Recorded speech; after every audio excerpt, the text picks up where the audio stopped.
Hey, what's going on, everyone? It's day 2.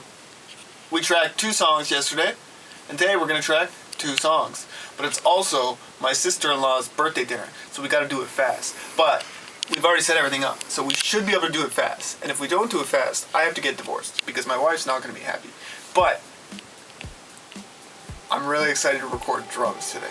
This past weekend, I engineered a drum session for a 4-song EP that I am producing, and it was a success. As a producer, when you are producing music, whether it's a song, an EP, or an album, you are in charge of the sonic direction of the music. Some bands are locked into a vision and they're really intentional and they know exactly what they want their music to sound like, and it's your goal to bring that to life. And other bands allow you to lead the way. Ultimately, you are responsible for the end result. So the goal of this recording session, and I wrote this down, the goal of the session was to capture an authentic drum recording, which translates to I want to do as little editing as possible and to have the drums be big and lively during the explosive parts of the songs and to have a really cool, vibey drum sound with tons of character on the tighter, more intimate parts of the songs. So that was our goal. That's what we were trying to do. So let me walk you through the setup of the recording, the drum kit, the microphones, the preamps, and all that stuff. And then we'll come back here after and I'll break down some actionable tips that you can apply the next time that you record drums. Okay, what's up? We're here at our friend Serge's place where I like to track drums. This is like a separate garage and it's in a bit of a remote area and it's a really cool spot. We've been tracking drums all weekend. We recorded 2 songs yesterday and we're recording 2 more songs today, and I'm gonna break down just how we mic things up. So this is the drum kit. And you can see there's a bunch of microphones on it. Where do I start? Let's just kind of go with the input list. So we'll start with the kick drum. So inside of the kick drum, we have an Audix D6 microphone. You probably have heard of it. It sounds really good for rock-based music. Just really hyped and really scooped. In front of it, we have a U47 made by Stam Audio. And that will be a consistent theme in this miking, as you'll see shortly. But this thing is great. It picks up the low end really nice.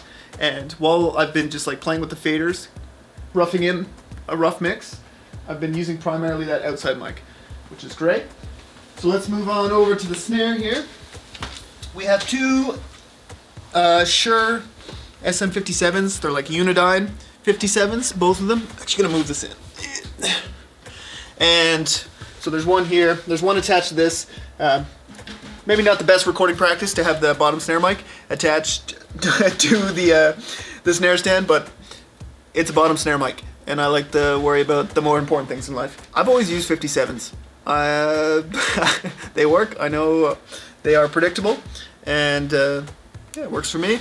Up next, we have the hi-hat. Hi-hats are generally loud and very bright, so it's fun to counteract that with a microphone that absorbs a high SPL as well as it is relatively dark. So I think those two work really well together. If we look over at the toms, we have the Sennheiser MD421s. Not an original idea. You see these on toms all the time. They sound good. Usually take a good chunk of cutting 600 hertz out in post. And then when we were miking this up, the low end was kind of different between the 2 microphones, so we really experimented with moving the mics up and down to get a good balance where the toms felt like they were in the same EQ world. On the ride here, we have a Bear Dynamic 160. It's a ribbon mic, and it records the ride. If we look up here, we have our pair of overheads. We've measured these out. These are Stam Audio U87s, like U87 clones, but they're the tube version. And this is my first time using them. I'm pleasantly surprised with them. I'll have to do a little bit more inspecting when I get back to my studio to really get a detailed understanding of them, but they sound great. They're bright and open, but they're not like breaking up in some annoying tubey way, and they're not overly harsh. So if we move over this way, our first pair of or our only pair of stereo rooms, we have these, we call them Bova balls. There's a mastering engineer here in Ottawa named Phil Bova, and he built these, and Serge, the owner of this studio, purchased them off him. They're omnidirectional. That's about as much as I know, but I use them every time I come in here because they just pick up the entire room. We have a second one over here. We've measured them out from the snare, so it's an equal distance from the snare, equilateral triangle. Phase relationship is cool. And then we have a couple character mics. So Serge collects old RCA microphones, and I threw this one up last minute. You can see that it's just like chilling on the stand, and this has been super cool. We're running this through an Ampex preamp on the inside, and then through a Stam Audio 1176 Rev D, and this has tons of character and color, and this has been like the highlight microphone. This is what's bringing all the attitude and making it sound like just your typical drum recording and turning it into, you know, the sound of an EP or of a record, which is really cool. Next to it, we have this other RCA microphone. To be honest, I'm not familiar with the model of this. This is a Type 77D. This one also sounds great. It's running into a 610 preamp, just a tube preamp, and it's nice to have a little distance from the drums with a mono room mic here. And when we were setting up the drum kit, just kind of tuning it, messing around, I was walking around setting stuff up, and I found the low end of the drum kit sounded really pleasant over here. There was just like a little buildup of low end where it sounded really fat and had lots of body. So I threw another RCA microphone over here and just put it about 5 feet and 8 inches up in the air to try and capture that body. And it sounds pretty good. I've recorded drums in this room 10 times maybe, and oftentimes it's just a scramble to get mics set up on the kit, get them going in, and make them sound decent, and then in post I can further investigate and do whatever I have to do to make it sound great. This time I was more intentional about trying to get the color in on the way in and capture a vibe and really kind of shape a sound, and that influences the way the drummer plays as well. When you know exactly what it's going to sound like on the other end, you can tell the drummer to ease off on the hi-hat or hit the snare harder or whatever you need to essentially capture a performance, which is cool. Let's take a quick look to the control room here, so follow me this way. I think I got all the mics. We have a bunch of mics that were set up that we like unplugged because they didn't sound cool, and we have 16 inputs. So this is the control room, and you can see that we're in a you can see that we're in a state where we're plugging things in and just getting signal and making things work. So come around here. I'll just talk about the gear here. So I can move this a little bit, get this kind of out of the way. So for converters, we're using 3 different Apollos actually. I don't know which Apollos these are, but they're the ones with 4 ins and then 4 preamps. And on the 4 preamps that the Apollo have, I'm using the Unison 610 preamps on. So there's 8 Unison preamps using the 610, and then the external preamps we're using we have 2 Neves 1073s in this 500 series chassis. We have 2 AEA preamps. We have this beautiful Ampex preamp. There's 2 of them in here, and this thing distorts like all hell and sounds super cool. Underneath it, we have a 610 or a 2-way 610. I'm not using the compression on it, just using the 610. And then we have another preamp here, which is this AML something or other. Looks like an Eve. I just wanted one more clean preamp, and so I ended up plugging this in. I'm using this Stam Audio 1176 after this Ampex preamp, which is on one of those RCA microphones that's just a mono room mic. And what's really cool about this is you have all the different 1176 revisions in it. So you have the A, the D, and the G. So you can get different character out of it. Instead of it just being one compressor, it's, I guess, advertised as 3 in 1.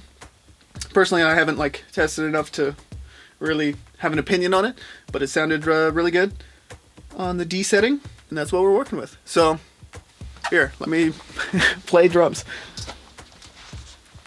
I brought my own laptop because it's got all my tools, and the way we're tracking the drums, we have essentially written these drums and done all the pre-production in advance, so we know exactly what the drum parts should be and how they're going to fit into the mix.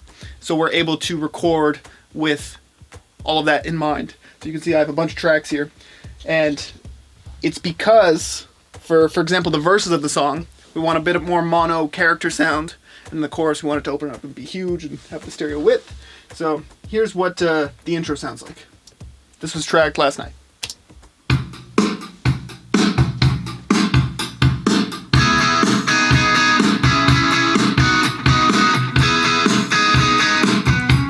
Big drum.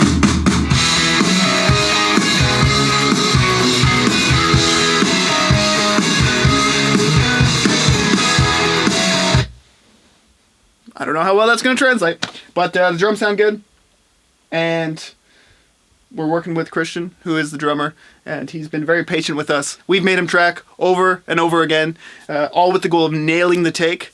This is our third time, I think, working together, so we have a good rapport. He trusts us, and I think all of the decisions, the mic choices, the preamps, dealing with Christian, getting the best performances out of him, and tracking it intentionally, all those decisions together are going to give us the best result and the best sounding EP, and that's why we do it, so there you go. Okay, we're back here. So the first thing I want to talk about is the room choice, because obviously we put all the time and effort into traveling to track these drums in a different space when we have a perfectly good live room here. And the reason being is that Serge's room is just livelier, it's physically bigger, and for this music, the room that you record drums in has a massive impact on the way the drums sound. And in this case, we wanted to capture an authentic drum sound. So we wanted to capture that room and not try and recreate it in post. So on to the next things, writing the drum parts. I am not a drummer. I can program drums, I can play a simple hi-hat beat pretty bad, but I am not a drummer. So for me, the way I get to understand a drum part is by taking a real deal live acoustic drum part and turning it into a programmed version of the drums. And I like to do this in the pre-production stage. And that allows me to understand, okay, this is where the kick and snares are. These are the fills. Let's have a crash here. Let's not have a crash there. And be really intentional about the parts and be able to change them on the fly when I'm working on recording guitars or tracking the vocals. So we sat down with the drummer, programmed every single part, and that allowed us to be critical of every single drum part prior to the recording session, and then I printed that as a nice stereo stem, and we had that in the session while we were tracking drums. So at any point, if we needed clarity on what a specific drum part should sound like, we had a programmed version that we could reference. So the next thing I've written down here is muting cymbals and toms, and I actually have some footage of us taking cymbals off.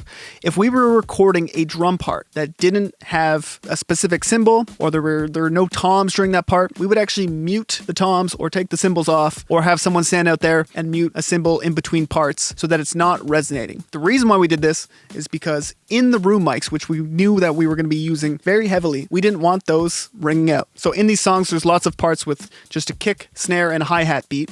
There's no reason for the floor tom to be ringing every time you hit the kick drum, and same thing goes with the cymbals. So we were very intentional about muting cymbals and toms and parts that they didn't need to be there in order to get the best sounding room microphone. I hope that made sense. Okay, so the next thing we did was we essentially tracked every bit of the song, the verse, the pre-chorus, the chorus. We tracked every little bit of the song loop recording, one by one, every single part. And that allowed myself as well as Taylor to focus on every little detail to make sure that we got everything right. And it also allowed the drummer to focus on every little detail.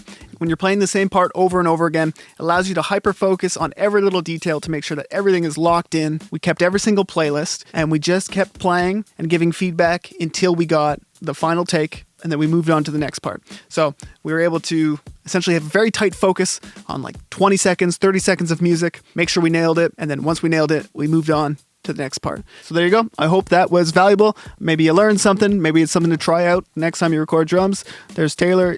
He's walking through the video. And thank you very much for watching. I'll see you in the next video.